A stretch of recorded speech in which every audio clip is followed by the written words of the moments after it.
You know security is hard, so let's assume we're probably gonna get pwned by noon. But if we all start to get the basics right, we might not fully get pwned until tonight.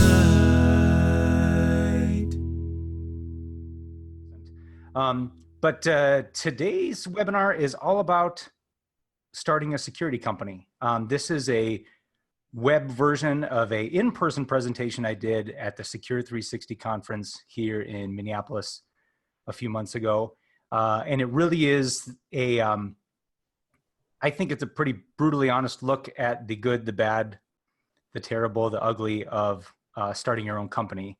And the goal I have in mind for this whole presentation is I hope that this will, if you've been thinking about starting your own company, I hope this will move the needle for you, right? So there might be some of you who see this and it's just a little fleeting glance thought you've had in your mind once or twice in your life where you go, oh, I wonder what that's like. I'd like some insight and a peek into how that all plays out.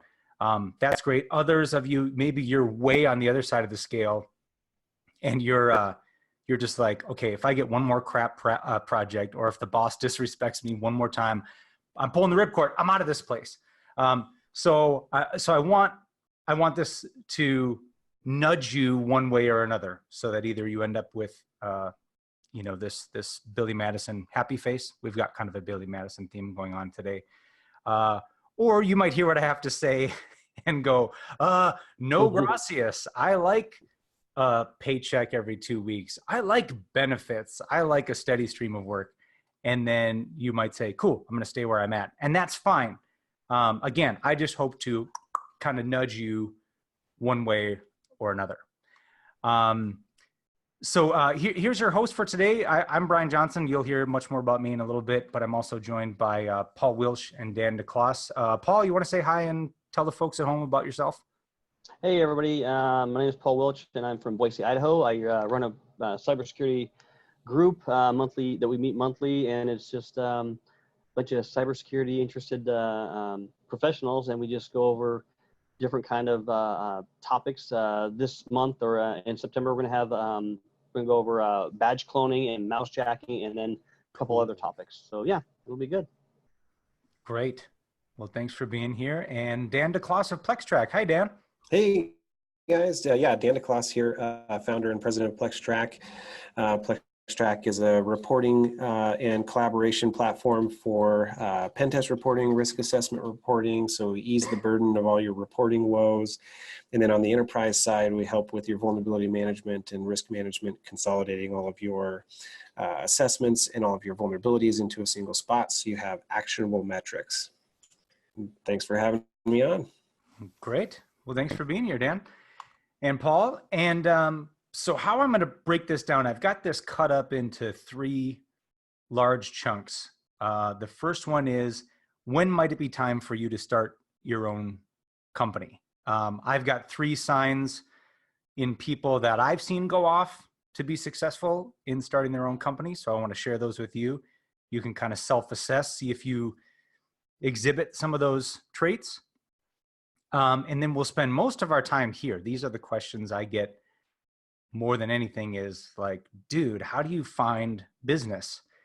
Everybody and their mom has got a security company, or they're a managed service provider and they are starting to offer security services. There's some big players out there. How in the world are you getting in front of decision makers and differentiating yourself and all those kind of things? And then we'll close out with, I'm just going to do a bit of a tool list, or tools and services list, centering around some things that will help you succeed, manage the budget, manage the project, manage the to-dos.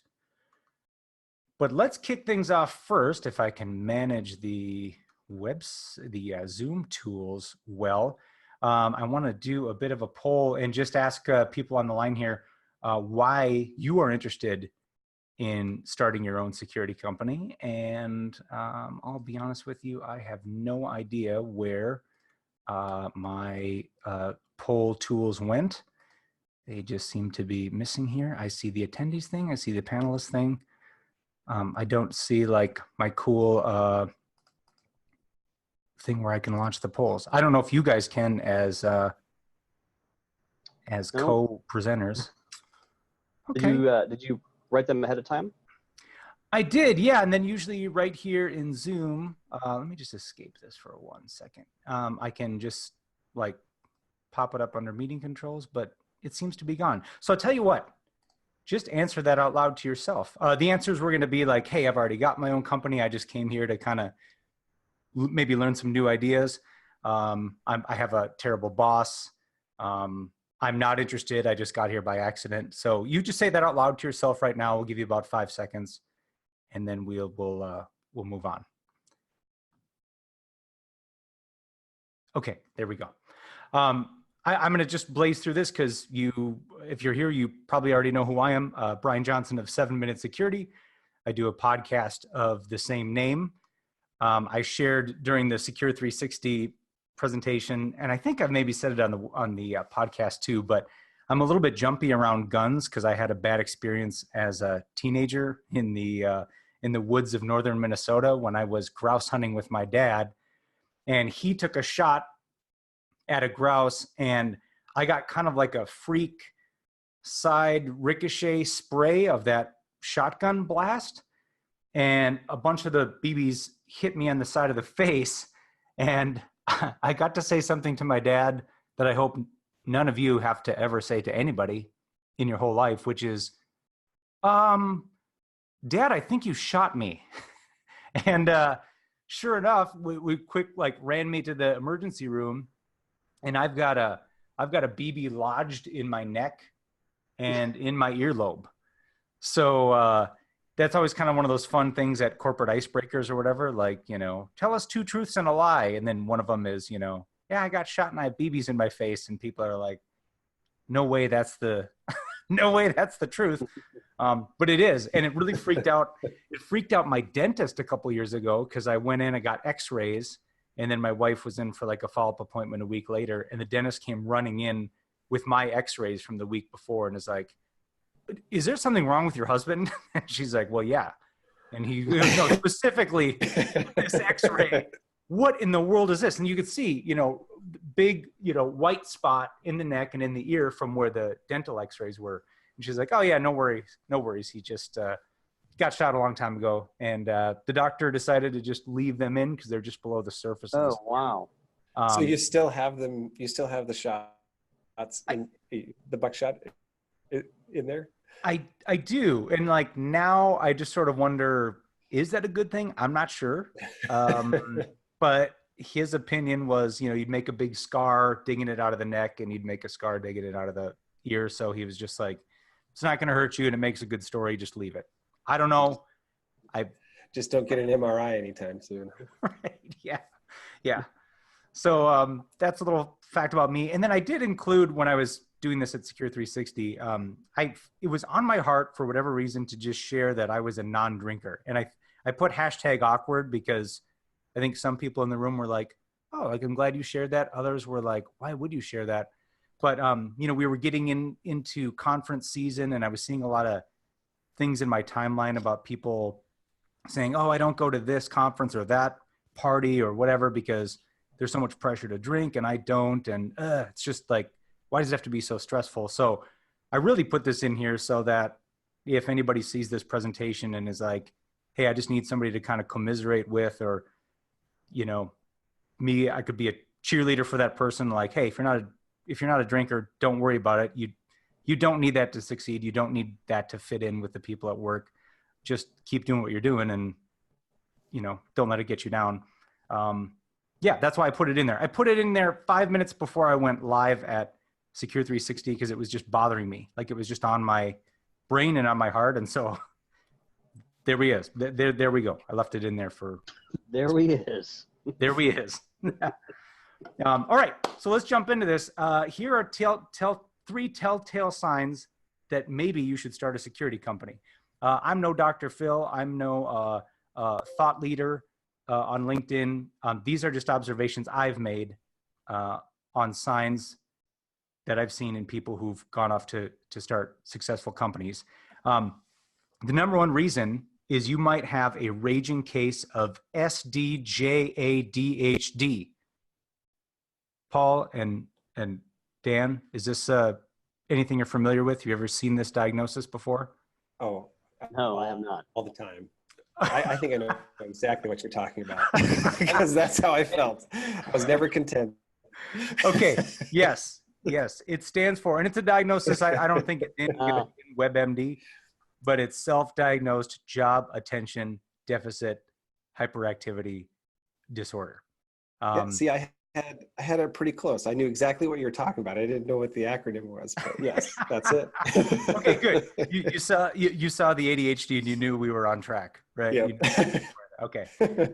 So this is something I put together that finally made me realize that I had this. I put it in recipe format, and it's basically Brian's recipe for career unhappiness.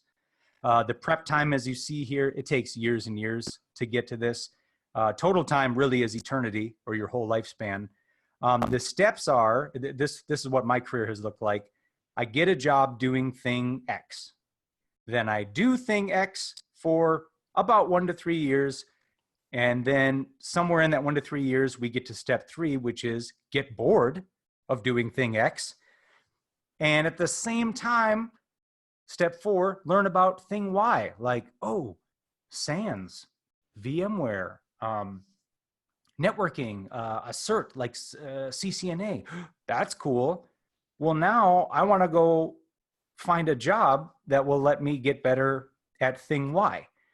And if you follow the notes here at the bottom, what I did is I repeated that 5-step cycle until really I felt like I had every job that ever was, and I had no choice but to start my own company. So that was kind of my launch pad. How about you, Dan? It sounds like you felt you followed a similar track. Oh yeah, I mean, it was a matter of always. I mean, similar to what you said, getting interested in the next specialty within security. I was always passionate around security. So kind of getting interested in the next specialty, enjoying it, and then wanting more, right? Wanting to be able to learn more or grow more, or attracted to working with other people just to continue to grow the skill set and grow. But could never really see myself at a specific place for much longer than 3 years or so. Yeah. And I think the good and the bad of that trajectory is you end up with something like this, like a whole bunch of certs, a whole bunch of skills. You're pretty good at a bunch of things, but a master of none. And then also what doesn't really look great from a kind of resume LinkedIn standpoint, at least in my opinion, is that your resume looks something like this. This is mine kind of at a zoomed out level. Started actually marketing, got my first job in technology as a help desk analyst, and then kind of moved up from there. And I did love that, but again, it's just like, well, where's that going to end? I thought what I was doing is giving myself a bunch of skills and experience to find like this perfect job that would let me do all the things I wanted to do. But really what I didn't understand is that the opposite was happening, is like I was sort of carving my own job description that no job out there was going to have the bullets for. So I was kind of doomed for eternal unhappiness. And that's kind of what leads into trait number 2 is you like wearing lots of hats. So I've always really enjoyed the technical things, the hands to keyboard, the pen testing, the blue teaming and all that. But I've had opportunities in my career to be on the sales side and talk to customers about, oh, what's your problem? What are we trying to fix? Oh, okay, well, these products, these services will help you. And then marketing, same kind of thing. I love running a Twitter account. I like doing these webinars. I like trying to sell myself or sell my company's services.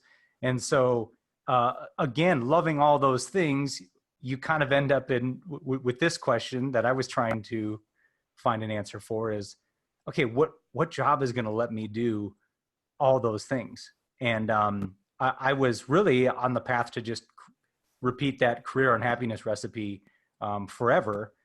But the ultimate tipping point for me was point number 3 here as I got tired of working for somebody else. And I've talked to a bunch of you offline, and I know that some of you have been pounding like 50, 60 plus hour weeks forever for managers and or an organization that you don't feel appreciates you. And you know, that's common, you know, but I think these 3 traits can create a perfect storm where you're like, all right, something big has got to happen. And that's when I really seriously started looking for or entertaining the idea of going out solo. Now, I think this slide really is the heart of the presentation as far as takeaway content that I would invite you to just consider and sort of stew on. It's a brief list of pros and cons of working for somebody else versus working for yourself. The biggest one I think to point out is the paycheck, right? You're working for somebody else, you get that steady paycheck, you know, every 2 weeks. Isn't that nice? Plop, it just shows up in your bank and life is good.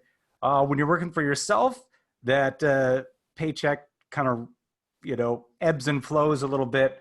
But if you look at it from the silver lining point of view, you can make a lot more than what you would make on that every 2 week, you know, steady cadence. On the benefit side, hey, you're working for somebody else, they usually have a nice benefit package. Working for yourself, you need to consider your own benefits. Now, I want to ask you about that, Dan, because what I did, it was easier for me because my wife has carried all our benefits for years. So no big deal to just flip over to her side. But you had to kind of evaluate a do-it-yourself benefit package. And how did that go? Yeah, I mean, so that's a big factor, right? So, I mean, you know, obviously the health insurance and, you know, dental and vision insurance, those are always the things that, you know, we have a family, we've got younger kids, and my wife doesn't work full time. She works part time. So we didn't have the option of getting benefits through, her employer. So that plays a big factor, and you know, it's an added cost, right? And so just finding out what plans are best for you and the risk tolerance, I guess, that you have, you know, plays into that. So it's an important thing to consider. Yeah. Yep. Absolutely. Next bullet here, when you're working for somebody else, typically you have a pretty steady stream of work, whether it's good projects or bad projects. Boss usually has plenty for you to do. When you're working for yourself, you eat what you kill. Now that kind of daisy chains into the next point, where when you're working for somebody else, that steady stream of projects might be a lot of crap, pardon my French, Paul, but you could end up getting a whole bunch of stuff you don't want to do. And on the plus side, when you're working for yourself, you're eating what you kill. You roll in your own crap, which doesn't sound good when I say it out loud right now. But what I meant by that is, you know, you can be more precise about picking the stuff that really gets your blood pumping and gets the adrenaline going, and you love to do. And like we kind of alluded to before, when you're working for somebody else, you could do years, and I've done this too. I've been in the trenches where working pretty steadily 40 plus hours, and boy, when that paycheck comes around every 2 weeks, you're getting paid for 40 hours. Nothing wrong with that, but that can be fatiguing. That can be frustrating. Working for yourself, there's been times where I've put in 60-hour weeks, but I'll tell you, it's a different, not that it's all about the money. Money is nice because it helps pay the bills and you know, afford things. But when you're working 60 hours and you get paid 60 and it goes to you and not the pockets of your organization, that's a really awesome feeling. That's really exhilarating, right? And it gives you more of a cushion to then weather those ups and downs of the unsteady paycheck. And then last big consideration I had here was when you're working for somebody else, a lot of these companies are offering unlimited PTO, whatever that means. When you work for yourself, you get unlimited TO. So slight difference there. One is paid, one is not. So you have to take that into account. There's a lot of freedom. Take as much time off as you want, but you don't get paid for it.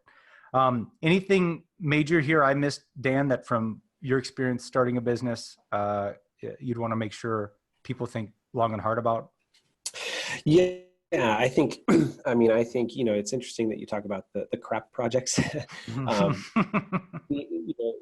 It is important to be disciplined about the type of work that you're going to take, right? And I think that this is definitely from a consulting perspective where you're putting in 60 hours of work, 60 hours a week, and you've probably billed for that. And so I've definitely been on that side of it, but also like when starting a software platform, that's definitely not the case initially, right? So yeah, it's just a different experience, but you're putting in time to hopefully scale a product, right? So I think that there's just different aspects to the different type of business that you might want to be starting, and so that's how I kind of got rolling was doing consulting and then building out the software on the side, right, and things like that. So.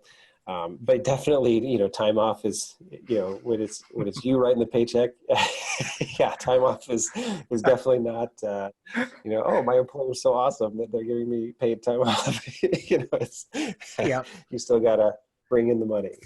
Yep. Yep. Right on. All right.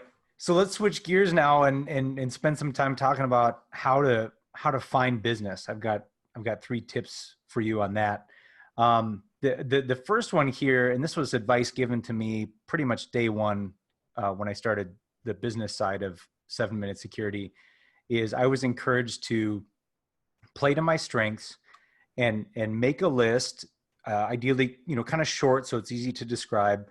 If you're going to tell people, what do you do? Like try to boil it down to a few things and have those things be stuff that you're really jacked up about. And so after making kind of a long list of things I could do, I tried to pick the top 3 of my favorites. And so that's what's here. Security assessments, pen testing and training. Anytime I get a call about those kind of opportunities, I'm immediately like laser focused. I can't wait to explore that with a customer. And then on the flip side, I was encouraged to make a list of the things that you don't want to do. Some of those things for me are writing policies. God bless you out there, those of you who write policies, and God bless you even more if you enjoy it. Because for me, it's like that guy from, if you're a Mortal Kombat player at all, there's like that guy who sucks out your soul with his powers. That's what writing policies does for me. But writing policies, phishing, incident response, stuff I can do, but don't really want to. And I was encouraged to like stay pretty firm on saying no to all those opportunities. Now I haven't been perfect in that, but the reason I think it is good to hold your ground is because if you just take even one opportunity where you're the policy writing person, the vishing person, the incident response person, that company, especially if you do a good job, they're going to tell friends, right? And then those companies are going to have you doing more of that. And pretty soon you're the writing policies, vishing, and incident response person.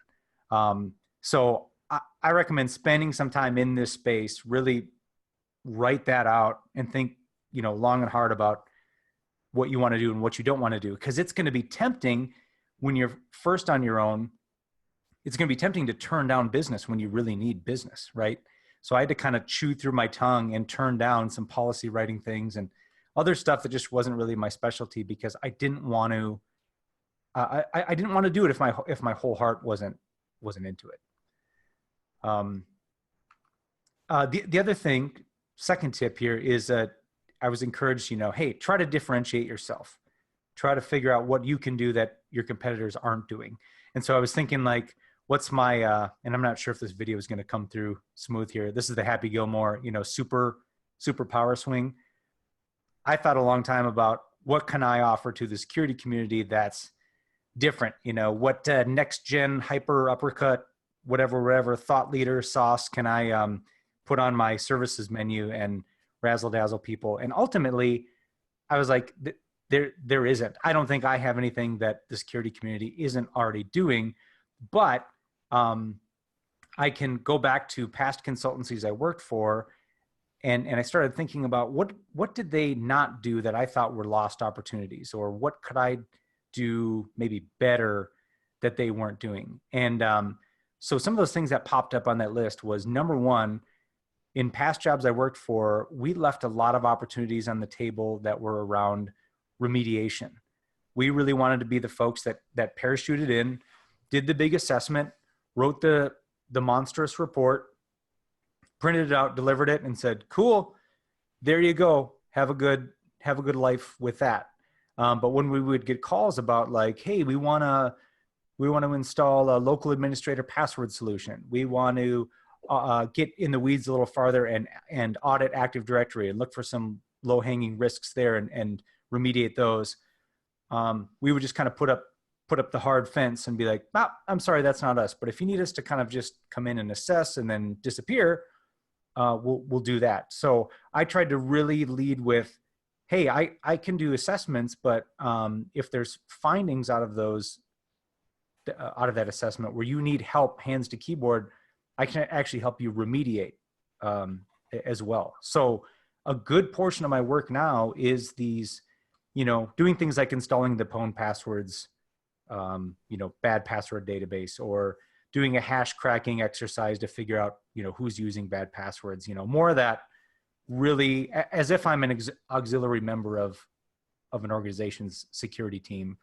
And that's been great because a lot of them don't have the money or don't have the number of employees. They got people that are too busy. They can't do some of this stuff. It's just easier to have me come in and work some of those things. And I've also, I don't do it as much anymore, but when I first got started, I offered some time and materials buckets of hours. And this wasn't my idea. This was a client who approached me and said, we'd really love to just kind of have you on a retainer of sorts so that we can call and run stuff by you or give you little projects to work on. Are you interested? And I said, okay, yeah, well, okay, buy a bucket of, 50 hours from me, and they pay half of that up front and then half of it the other half when the hours are done. The only downside here, right, is that you get this big chunk of money up front, but then depending on how slowly they go through that bucket, it could be, I've had one instance where it was about a full calendar year before they finally used the hours, and then I was able to bill for that second half. So I would probably tweak that offering a little bit now. I don't really push it as much, but clients seem to really like that because they could have a security resource, on call, not so on call that I would drop everything and come at midnight to do incident response, but just, like I'll talk to you within one business day if you need me kind of agreement. And then last thing I've tried to be really disciplined about is not doing the lawyer rate thing. I've seen at past consultancies, it's like, hey, if you get on the phone and talk to Bob about local administrator password solution, you bill that half hour, or you every little transaction needs to be billed. I just don't do that. If clients email me months after an assessment is done and ask for something or want a quick call to go through some of the findings, that's fine. I feel like I support that document, at least answering questions about it. And if it's taking up too much time, obviously, if my good grace is being used and abused, I'll just be vocal about that and say, hey, I really think we ought to do a T&M contract or something because we're kind of outside the scope of what we initially set out to do. And then number 3, this is probably the biggest one for me is to get your name out there. I don't really get into in this talk the differences between LLCs and the different types of organizations you can form. I really just met with my tax guy and my finance guy and said, I want to start this. What should I get? They said, cool, go on the state of Minnesota website, pay the money, get your LLC, and then we'll go from there. So I got registered and then did all the kind of usual markety stuff, right? Like it's a good idea to have a Twitter account, and note to self, I should post more, but I don't seem to.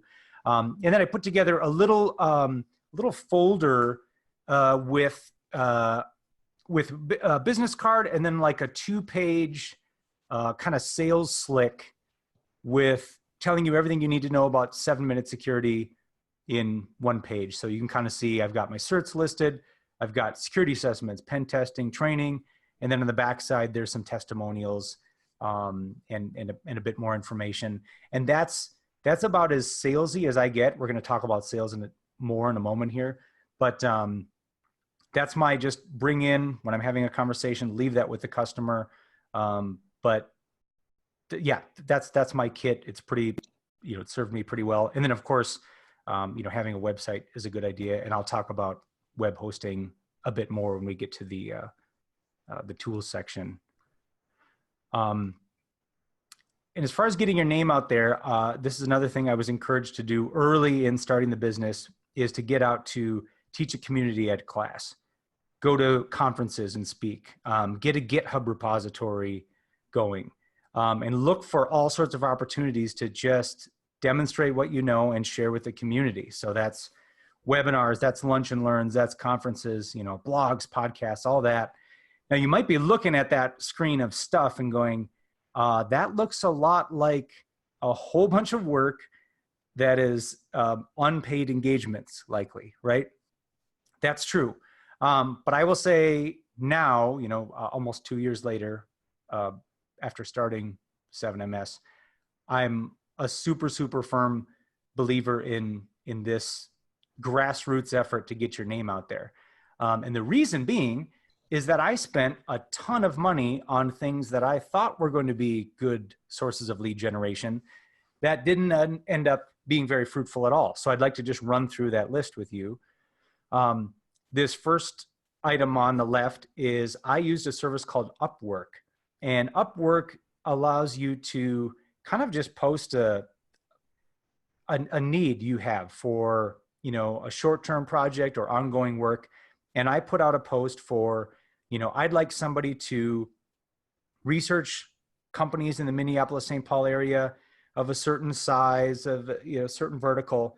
And I want you to call and or email just a little template to these folks, inviting them to set up a 15-minute call with me, just so I could tell them a little bit about 7-minute security, and hopefully get some interest, make some contacts, and ideally get some business. So over the course of I think I want to say it was like 6 or 8 months, I spent $1,000 on that person's time and energy in sending out the emails, making the calls. She contacted hundreds of businesses in the area. And Paul, Dan, I'd like your thoughts on how many leads do you think that generated? The answers are 0, 5, and 7. Jeez. Okay. I'm gonna say. I'm going with 5. 5 for Paul. Dan? I'm gonna say how many did she send out? What was the? She contacted hundreds, I think, in between 300 and 400, I believe. Yeah. I'm going to say 0, because it feels like that's what it would happen. You think I'm stacking the deck a little bit. You would be correct. I got anything from that. And, I took the template and I took kind of the call script to other people I know who work for other organizations. And I said, what do you think of this? I mean, is it spammy? Is it this? Is it that? And they said, no, it's well written and it's short. But bottom line is I get way too many calls. If I don't know the caller ID, I don't answer it.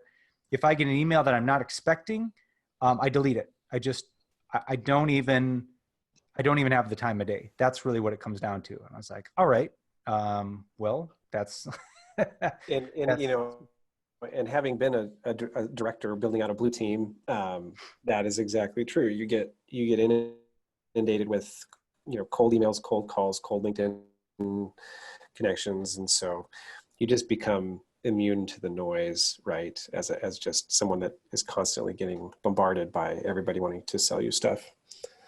Yeah, right. Yeah, and that's it. That made sense. And once I got that feedback from enough folks, I just I just pulled out of that and was like, okay, I'm gonna try other things. Okay, I'm gonna be totally honest in that this next one with microphones, I spent $2,000 on, and I'm trying. Oh, I know what it is. I did a radio ad campaign with a company in town here who we recorded a bunch of 1 minute kind of catchy security commercial spots, and these aired on some prime like business radio stations in the Twin Cities at great times. I mean, drive time ones, lunchtime slots, drive home time, and they aired for 2 months, and cost me $2,000. So once again, actually, I'm not even going to say it. The number of leads generated from this was a big fat 0. I saw some traffic on the website because I gave it. The ads had like a special URL mentioned in them. I did see some lands on that, but no action. Now, on kind of the more grassroots category, I've had this podcast that's been going on for about 5 years. It takes a couple hours a week and about $360 a year in podcast hosting and website hosting fees. And out of that, just in the first year of business, so all of 2018, that generated 13 leads. All of those, I should say, 13 leads, but those were 13 deals. So that was people going, hey, I listened to your website and, you don't sound like a jackass. I think we kind of like you and want to see if you would do a security assessment for us. Like you know what I mean? That the podcast was like that vehicle for them kind of getting to passively know me and build some trust. And I was also able to demonstrate, at least a little bit that I know what I'm talking about. And the cycle didn't feel salesy at all. It's kind of like they called me, kind of knew my capabilities, and it was more like, let's hammer out the logistics and get a sow and do this. So that was fantastic. And then the other thing I did aggressively throughout 2018 was went through my Rolodex, contacted, anybody and everybody who was in a decision-making position, and took them to lunch or took them to coffee, just saying, hey, I'd love to just have hour of your time to tell you about 7-minute security, give you the folder, just give you a quick spiel, hear about the challenges at your business, and then just be considered for projects in the future. And in 2018, that led to 15 closed deals. So, this is just to show here we've got, kind of the top two things, about $3,000 in absolutely nothing. And then less than 1,000, closing almost 30 deals, all because I was spending a lot of time in the knowledge sharing, giving away things for free, or, spending a little bit of money to treat people to coffee or lunch and meet them face to face and try to understand their problems were, not go heavy on the sales, hammer. Speaking of going heavy on the sales hammer, that leads to tip 4. This is probably an easy one, but don't be annoying. And the reason I call this out specifically with its own slide is that I got a very nice project, and I think, God's honest truth, simply because I wasn't annoying. There was a large business that I got kind of connected to through a friend, and I reached out to the decision maker on LinkedIn and just said, hey, I'd love to just come sometime, spend 15 minutes with you, drop off a folder, and chat with you a little bit about where I might be able to help you with your security needs. And didn't hear anything. I waited about 2 weeks, just put out a little tickler again. I didn't do the thing that I hate on LinkedIn where you just pound people every day with, hey, I'd love to just get my next gen hyper threat hunter in front of you. Just give people some space, right? So I think like 1 week to 2 weeks is a good, if you're not hearing back, don't annoy people. Don't get them discluding you from opportunities just because you've annoyed them, right? So my family and I were getting ready to go on vacation. I'm in like a tie-dye shirt and crappy shorts and flip-flops, and we're just about to leave, and I get a LinkedIn message, and it's from this contact saying, yeah, hey, I'm actually here right now for like a couple hours, and then I'm heading out for like a week. Do you have time to like come over and talk? And, you know, I talked with my wife. She's like, yeah, we'll just go. We'll just wait. So I just LinkedIn messaged him back and I said, just to let you know, I'm dressed like a beach bum, but I'm coming over. So I grab my folder, I run over there and, you know, walk in, I get checked in, and everybody else is walking around, you know, business casual. And the receptionist says, oh, you know, they'll meet you down here at the end of the hall, just go into that conference room. And so it was kind of funny because I'm walking down the hallway and I got the flip-flops. So they're making like the, whoosh, whoosh, whoosh. They're echoing. Everybody else is in like the nice polos and, you know, business slacks and everything. And it's like, hey, how are you? You know? But anyway, I met this contact and again, apologized for my appearance, but I gave him like a 5-minute spiel on 7MS and then just said, you know, what are some of the things that you're worried about as far as security? You know, where might I be able to help? And he had been kind of just sitting back with his arms folded, but his arms unfolded and he leans forward and just deep breath like Ace Ventura before he's going to spew out a bunch of information about the case. He just unloads about all the things he's worried about and that they're understaffed and that, you know, they're not sure if the SIM is working and they've never had a pen test and I'm just writing things as fast as I can. And at the end of it, I'm like, well, cool. You know, from this list, I can really help you with these 5 or 6. And he's like, great. I'm going on vacation, but have a statement of work ready for me when I get back. And then I did. He signed it immediately. And once I got in to do the initial project, it's just been like an onion where we keep finding new opportunities to, you know, to explore. And anyway, the way this loops back to don't be annoying is I found out at the end of the first project that one of the very large security companies in town had been pounding this guy with phone calls, drop-bys, LinkedIn messages, text, everything, and wanting to get a meeting with him. And he said, hey, should I just write them back and be like, oh, this guy just like stopped in once and he had flip-flops on and we gave him the business. And I said, I guess you could. And I said, wait, are you saying that I got the business because I wasn't annoying like that other firm? And he goes, well, there's actually probably some truth to that now that I think about it. And I was like, that's okay. You know, I'll take it. So I guess the point is never underestimate the power of not being annoying. Have you found that too, Dan? You try to be gentle with the, you know, trying to get people to reach back out to you and connect with you? Yeah, you know, I mean, it's, you know, everyone's busy, right? And so, yeah.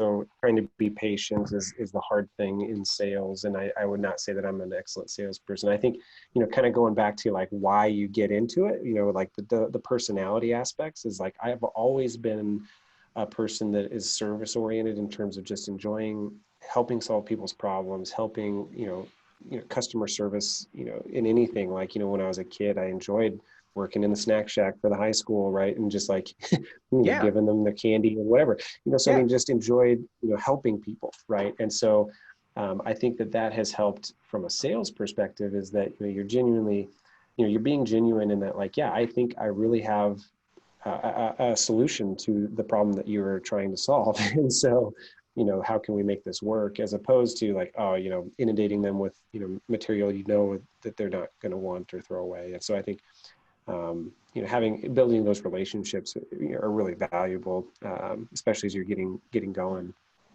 Yeah, I think the name of the game is being focused on them and their needs. Because I mean, Paul, Dan, both you guys have probably been on your share of webinars, product pitches, all that kind of stuff.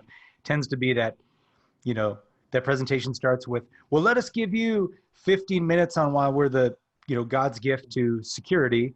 And, you know, we come from this and that, and we were well educated, and our founders come from, you know, Google and Microsoft and blah, blah.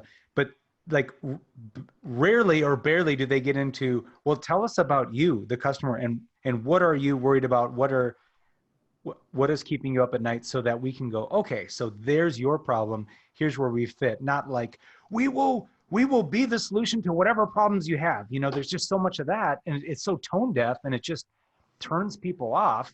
And then companies wonder why they didn't get the business. It's like, well, we came in there, we brought in 4 people, we brought in the whole sales team, the best of the best, and you still didn't get the deal. I think this is one of the keys as to why. All right, let's see. 5th tip: subcontracting and subcontractors are your friends. So what I did early upon getting the business started is I reached out to managed service providers in the area, and I said, what are you doing for security? Maybe there's an opportunity to partner. And some got on board with that right away, because they said, hey, we're thinking of creating our own security wing, but we sort of like this separation of church and state, right? Like, we'll be the Microsoft, Cisco, VMware guys who get it all up and going and keep the lights on. But then it's nice that we could bring you in as a subcontractor, as the independent voice to say, okay, I'm looking at things through a security lens, and here's what you need to fix. I had the opportunity a while ago to be part of a managed service provider that spun up their own security team. And that was a bit of a challenging experience, because without meaning to, our team ended up sort of infighting with the network team, because we'd go into one of our customers to do an assessment. We'd have a bunch of findings, and then the customer would say, well, wait a minute, you guys installed everything. What do you mean there's security problems with it? I thought you were taking care of security too. So a lot of these managed service providers are telling me, yeah, we like just, you can come in and look at our work objectively and not worry about angering the employees, because we're just keeping those as two separate things. So I've been doing a bunch of subcontracting, and then when I get opportunities that really aren't in those 3 things that I love to do, or just aren't my forte, I've found, through networking, through LinkedIn, through Slack groups, I found some awesome subcontractors who do the things that I don't. So, there's another way too, if you're looking to like expand your service offerings, but maybe it's not what gets your blood pumping.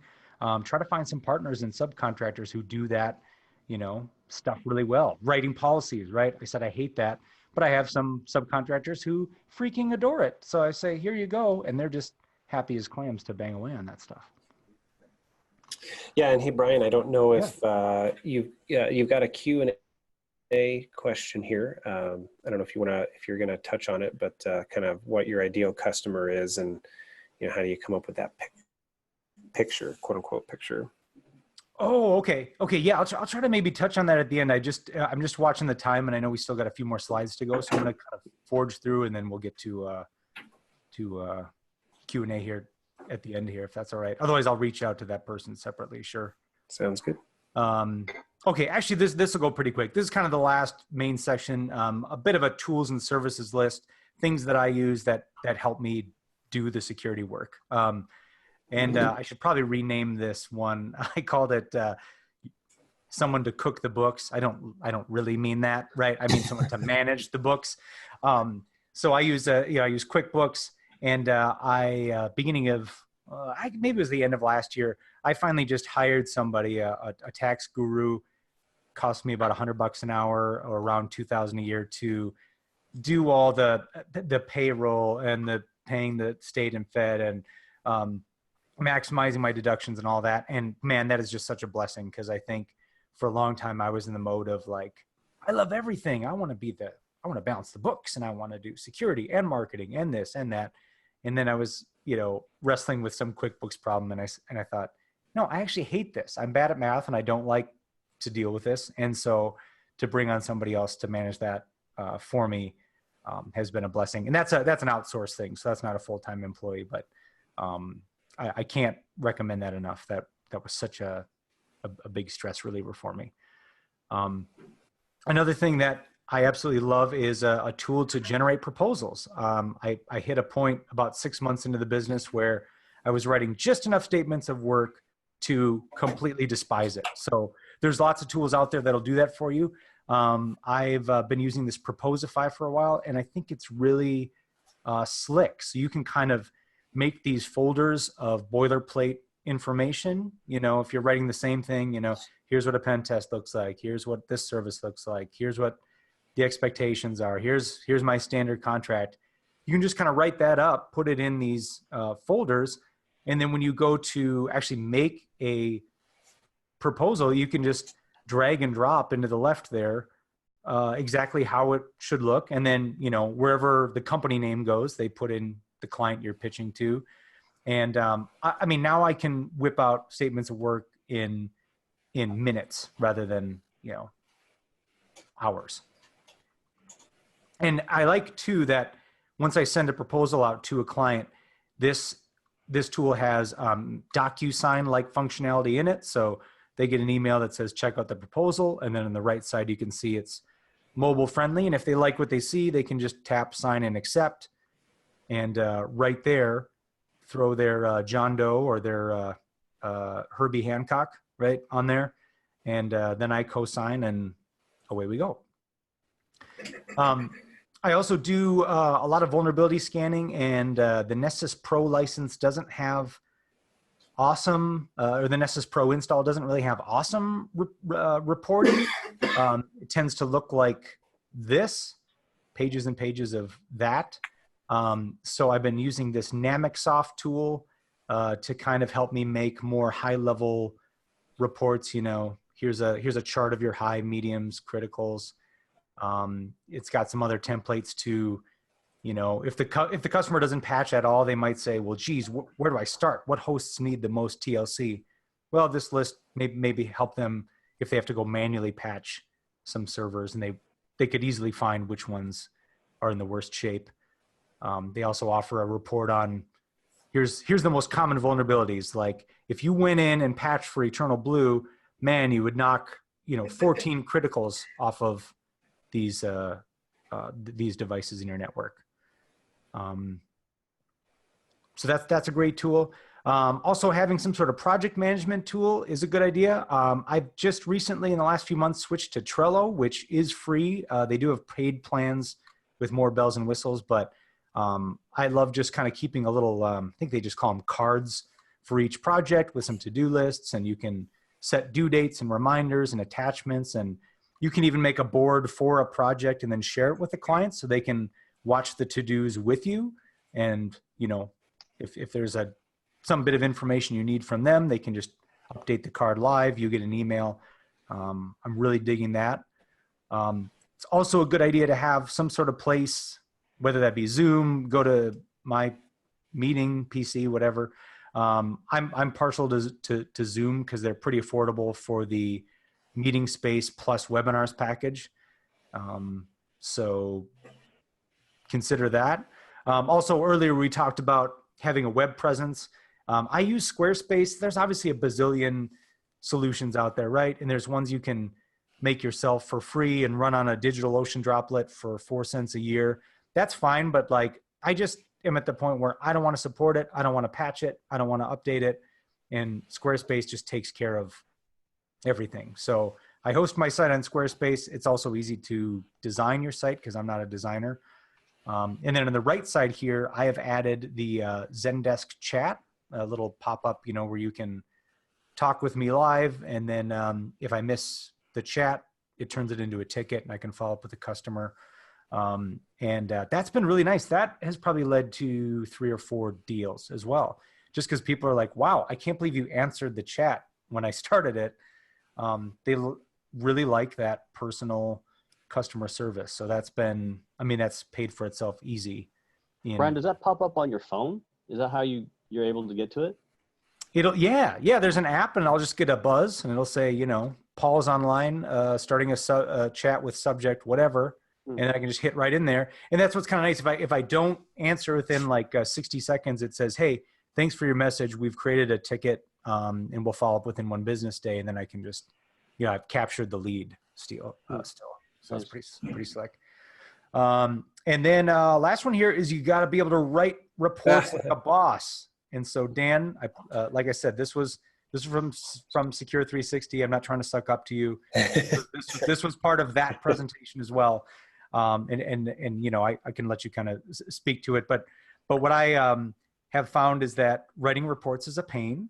And the more you can automate it and have, like, as you see in the screenshot, a little, list of findings or a library of findings that you can quickly just say, yep, this pen test had this, that, populated in with all the recommendations, all the links to helpful websites, all that kind of stuff. That's fantastic. And in my mind, it's even better when you can deliver a report to a client via a web tool, via PlexTrack, and right here, be able to, write comments, write updates, assign things to different people, so that your assessment becomes this living, breathing security engine and just, doesn't die on somebody's desk as a huge heap of paper, right? Yeah, and then of course, all sorts of great graphs and summaries of the findings and different ways to look at the data. So I'm a big fan. And let me see. I know we've only got a couple minutes left. I'll give you guys a chance for closing thoughts, but I wanted to share just two with you as we round up this discussion that really are not really related to anything we were talking about. This is more a social, emotional closing thoughts. I think you might find, as I did, that when you say, hey, friends and family and coworkers and whoever, I'm about to go do this exciting thing and start my own company. You might get not the feedback and encouragement you were hoping for. And I actually wrote down some that I got because I just thought it started to be funny after a while. But here are some of the quotes that I got when sharing this news with people that I thought would be my cheerleaders. First one here is, what made you decide to do that? Oh, thanks. That sounds encouraging. That makes me feel good about myself. It's not quite as good as this one. You're brave. I would never do that. Thanks, Mom. No, it wasn't. That wasn't my mom. Also a favorite. Yikes. Are you divorced yet? So that was just assuming that the business was going to fail and that my marriage was also going to go down with it.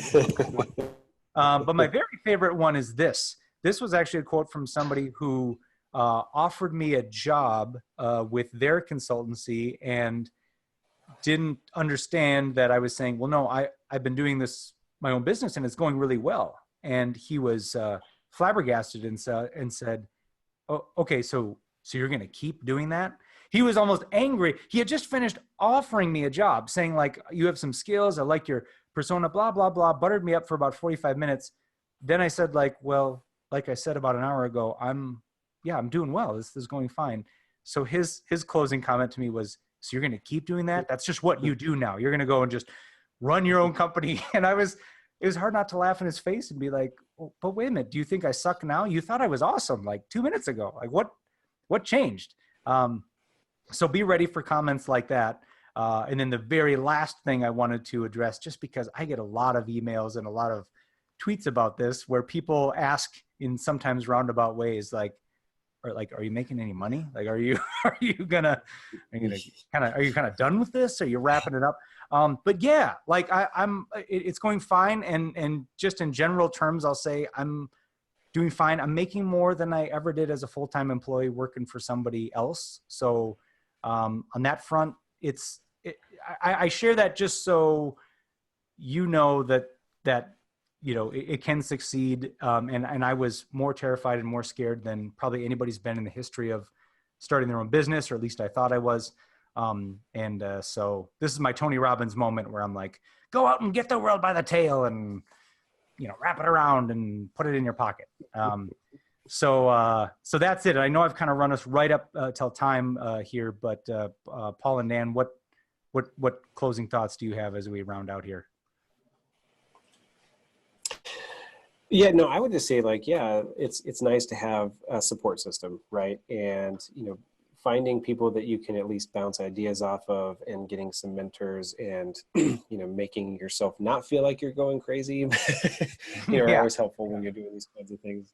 I guess also one nice thing about the skill sets that, that your audience has and that we have is you can find, side gigs for a little while to kind of dabble too. If you're not ready to jump full time, you can, you can find a way to be a subcontractor for someone. Obviously, you need to check with, who your current employer is and make sure you're kosher there. But it is one way to kind of, set your foot in the water, so to speak.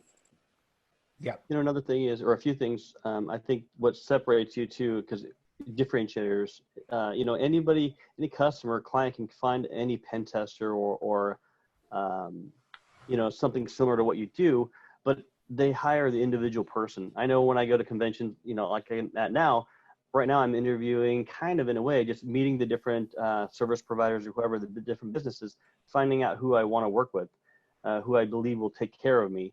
And I think, Brian, you had that podcast going before you quit, right? Before you left and started your own. Dan, you also had a good reputation, and you were already in the cybersecurity community. A lot of people knew you already, so both you guys already had a good reputation, and both of you like people. I think if you don't like people, I think it's going to be hard to grow your business. But Good call. Yeah. Be good with people or partner with somebody who is, right. Like I've seen a lot of companies who started by like a duo, and one is like the brains, the technical whiz of the operation, the other is the people salesperson, and together they rock it. So yep. All right, very good. Well, I know we're a little bit over our time here, but if there were, you said there was a question. Let me put that up. Okay.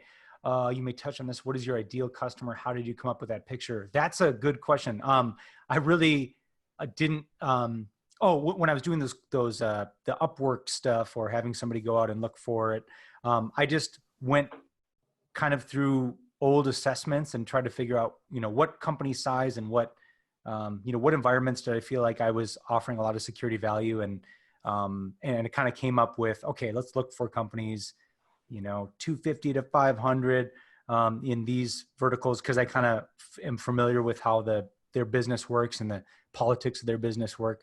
But really what's come in as far as leads has been a little bit of everything. That's the kind of nice thing about security. It's like everybody needs it. They just might not know it. And that's where, if you can come in and open them up to tell you what their concerns are, and then ask some questions, often at the end of those conversations, you find out there's a lot they just don't know, and therefore they're even more heightened and more primed to be like, come in and just help us figure out what we don't know. And then, you kind of start broad, and then you can go from there. And I can't emphasize enough how much these opportunities tend to be onions, right? Where you go in for the assessment, and then, especially if you dig deep in the findings and recommendations, they'll tend to go, okay, well, we can't do this. We don't know how, or we need your help training us, or, train us how to use a vulnerability scanner, teach us how to do some of this ethical hacking stuff so we can better defend our network. If you're willing to partner with them like that, it's just such a great relationship. And for me, it's just been so rewarding, right? Where I feel like, man, I came in, I did this, again, local administrator password solution. Let's just use that as an example. That's awesome. Like they're demonstrably more secure than they were before, where I used to feel in a lot of my assessments, again, I dropped the huge stack of papers, and I'm like, they're not going to do anything about this. Like, I feel like I didn't really add anything. I mean, I worked hard on that report, but I didn't really feel like I added anything. And now I'm more in the, I just feel like I'm more in the business of, like, you can see and measure security getting better, which is just really rewarding, right? Keeps you getting up every day to go. So you're happier then too. Happier. Yeah. And sometimes it's, nights, weekends. I mean, some of that working overtime or working a lot of hours, absolutely still happening. But again, different when it's like, hey, I'm going to work this weekend, but man, I'm getting paid for that project. It's going to come back to me. All that kind of stuff are definitely big pros, but at the same time, it's scary. And so I hope this presentation helped show a little bit of both, right? The risk and the scariness, but also the potential reward. So, all right. Well, hey, I know we're over. Thanks everybody for hanging out. Dan and Paul, thanks for joining. And I don't have scheduled the next webinar yet, but keep an eye on 7ms.us/webinars. And I just posted the video for Network Pen Testing 101, which some of you have been asking for, and I'm sorry I've been so slow. But whenever we do a webinar, it's my good high pressure reminder. Like this morning, I was like, "Oh shoot!" So it's up now and it's on YouTube. And let me just see here. I think I had the tab open. Are you guys still seeing my screen here? Is that popping up? All right. So yeah. So there we go. It's all updated. Past webinars, network pen testing, everything we've done up till today is on YouTube. So just scroll down, hit the YouTube link, and enjoy. So, all right. Thanks, everybody. All right. Great. Thanks, everybody. Thanks, Brian. Yep. Thanks, Yeah. Brian. All right. Have a great one. Paul. See you guys. See you. Bye-bye.